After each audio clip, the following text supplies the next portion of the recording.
My name is Cassie. I am 23 years old.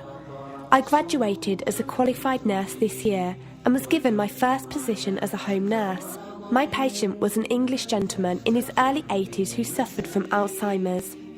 In the first meeting, the patient was given his record, and from it I could see that he was a convert to the religion of Islam, therefore he was a Muslim.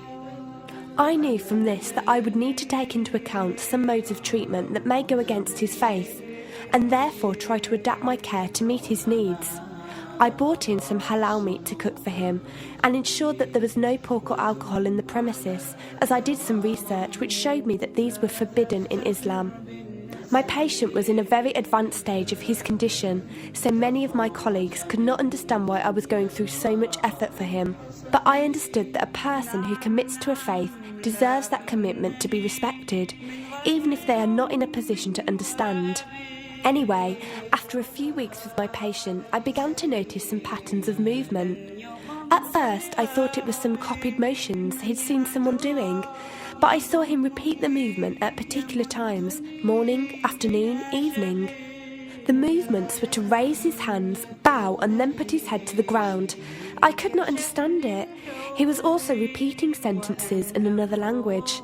I couldn't figure out what language it was as his speech was slurred, but I know the same verses were repeated daily. Also, there was something strange. He didn't allow me to feed him with my left hand. Somehow I knew this linked to his religion, but didn't know how. One of my colleagues told me about Paltalk as a place for debates and discussions.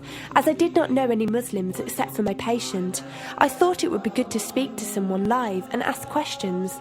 I went on the Islam section and entered the room True Message. Here I asked questions regarding the repeated movements and was told that these were the actions of prayer. I did not really believe it until someone posted a link on the Islamic prayer on YouTube. I was shocked.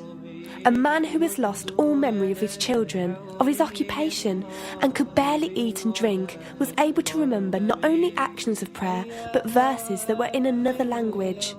This was nothing short of incredible, and I knew that this man was devout in his faith, which made me want to learn more in order to care for him the best I could.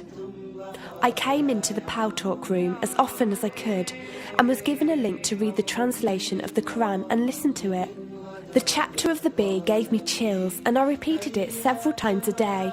I saved a recording of the Quran on my iPod and gave it to my patient to listen to. He was smiling and crying, and in reading the translation I could see why. I applied what I gained from Paltalk to care for my patient, but gradually found myself coming to the room to find answers for myself. I never really took the time to look at my life. I never knew my father. My mother died when I was 3. Me and my brother were raised by our grandparents who died 4 years ago, so now it's just the two of us. But despite all this loss, I always thought I was happy, content. It was only after spending time with my patient that I felt like I was missing something. I was missing that sense of peace and tranquility my patient, even through suffering, felt. I wanted that sense of belonging and a part of something that he felt, even with no one around him. I was given a list of mosques in my area by a lady on Paltalk and went down to visit one. I watched the prayer and could not hold back my tears. I felt drawn to the mosque every day, and the imam and his wife would give me books and tapes to welcome any questions I had. Every question I asked at the mosque and on Paltalk was answered with such clarity and depth that could do nothing but accept them. I have never practiced a faith, but always believed that there was a God. I just did not know how to worship him.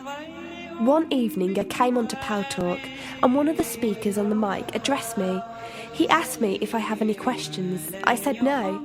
He asked if I was happy with the answers I was given. I said yes. He then asked what was stopping me accepting Islam. I could not answer. I went to the mosque to watch the dawn prayer. The imam asked me the same question. I could not answer. I then went to tend to my patient. I was feeding him, and as I looked into his eyes, I just realised he was brought to me for a reason, and the only thing stopping me from accepting was fear. Not fear in the sense of something bad, but fear of accepting something good and thinking that I was not worthy like this man. That afternoon I went to the mosque and asked the imam if I could say my declaration of faith, the Shahada. There is no God except Allah. Muhammad is Allah's messenger. He helped me through it and guided me through what I needed to do next. I cannot explain the feeling I felt when I said it. It was like someone woke me up from sleep and sees everything more clearly. The feeling was overwhelming joy, clarity, and most of all, peace.